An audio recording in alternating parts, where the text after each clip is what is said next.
Faut-il quitter la France si on va recevoir un magot, si on va recevoir une grosse rentrée d'argent ou si on vient de la recevoir? Ça va être la question du jour, question qui m'a été posée par le chat investisseur qui me dit: faut-il quitter la France si l'on gagne une grosse somme d'un coup? Revente immobilière, revente société, loto, etc. Alors je vais répondre en 2 temps. D'abord, je vais répondre si on va la recevoir dans le futur, c'est-à-dire dans un futur proche, dans quelques mois ou dans 1 an, si on va recevoir une grosse somme d'argent. Alors ça va dépendre du type de magot qu'on va recevoir. Alors, première possibilité. Gains issus de loterie, vous gagnez au loto. Alors les gains issus des jeux de hasard, donc loto, tombola, etc., ne sont pas soumis à l'impôt sur le revenu.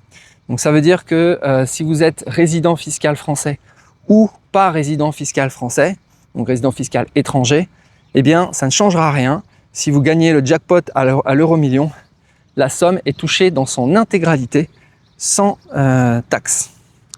Donc là, ça ne change rien. Ça ne vaut pas la peine de quitter la France pour cette raison, c'est-à-dire pour toucher le magot et payer moins de taxes. Maintenant, il y a plein d'autres raisons de quitter la France. J'ai fait une vidéo avec 34 raisons de quitter la France. Donc voilà. Et dans cette vidéo, on va juste s'intéresser au fait de toucher un gros magot, de toucher un pactole. Deuxième pactole. Vous faites une revente immobilière. Donc si vous faites une revente immobilière et que vous touchez donc des plus-values, il y a donc un impôt. Alors ça dépend de la durée de détention, mais disons qu'il peut y avoir un impôt sur la plus-value immobilière. Mais cet impôt, que vous soyez résident fiscal français ou résident fiscal étranger, pour l'immobilier, c'est la fiscalité française qui s'applique parce que c'est là où est situé le bien immobilier. Donc partir en espérant payer moins d'impôts sur une plus-value immobilière, eh bien c'est une erreur.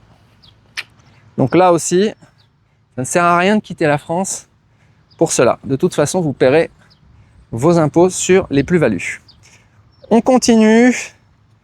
Alors j'ai rajouté un autre élément, un autre pactole qui peut arriver. C'est un héritage, donc une succession. Alors là, c'est la fiscalité des successions qui va s'appliquer. Et la fiscalité des successions, elle est un petit peu plus complexe. Elle va dépendre en fait du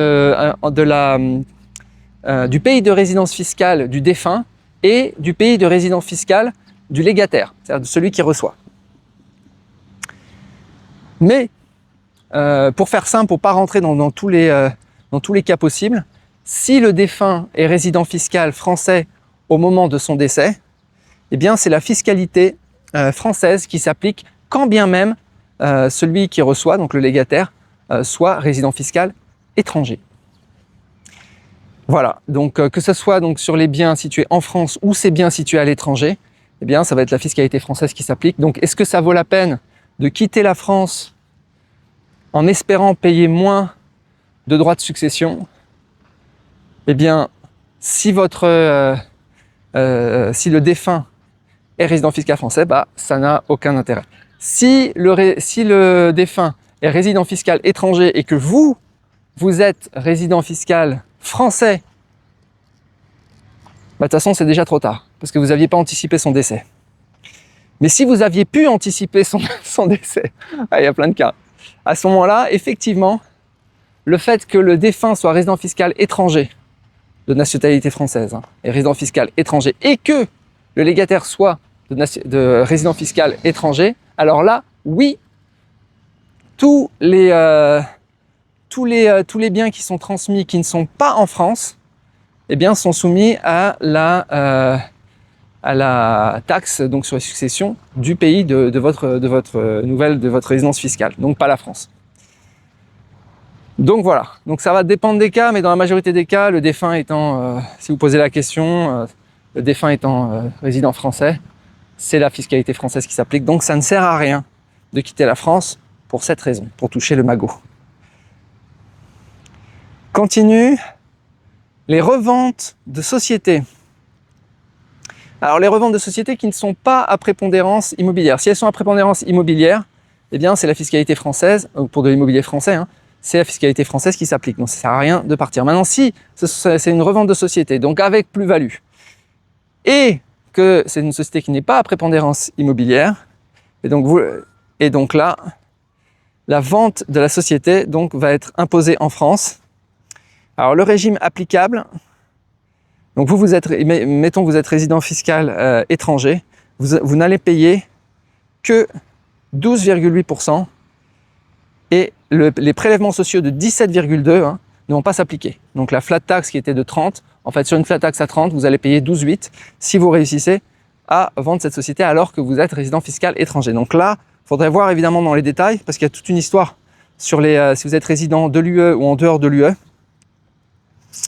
Et donc, mais ça peut valoir le coup de fuir. Voilà. Donc en fait, au final, hormis quelques cas particuliers, en fait, ça ne sert à rien de quitter la France quand on va recevoir un pactole, parce que il va être. Alors je parlais des cas où on touche une revente de société française, revente d'immobilier français, loterie, etc., etc.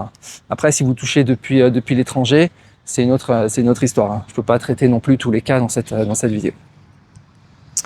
Alors maintenant, la deuxième question, juste je vais faire quelques éléments de réponse. C'est une fois qu'on a touché ce pactole et une fois qu'on a payé toutes les taxes, est-ce que ça vaut la peine de quitter la France? Alors là, en fait, ça dépend ce que vous faites avec ce cash.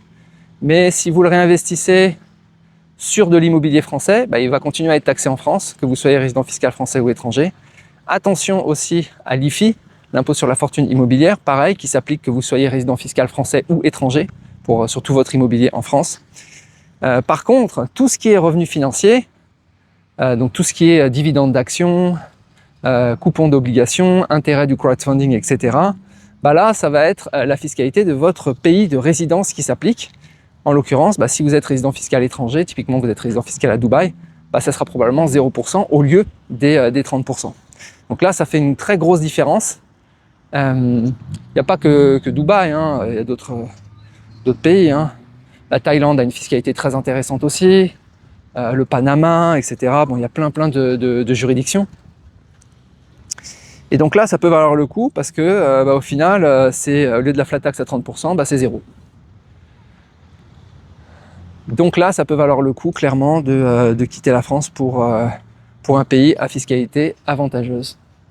Voilà, alors attention tout de même, hein, parce qu'on dit souvent, ok, tu passes de 30 à 0, mais notamment sur les dividendes d'actions cotées, il y a des prélèvements à la source. Donc c'est pas tout à fait aussi simple que ça. Pour pouvoir récupérer le prélèvement à la source, les pays, vous devez redéclarer dans les pays pour récupérer ce que vous avez payé, les prélèvements à la source sur les sociétés, les dividendes d'actions US, dividendes d'actions européennes, etc., etc. Voilà les amis, écoutez, j'espère avoir répondu à la question. Je vous souhaite une très bonne journée et je vous dis à bientôt. Ciao!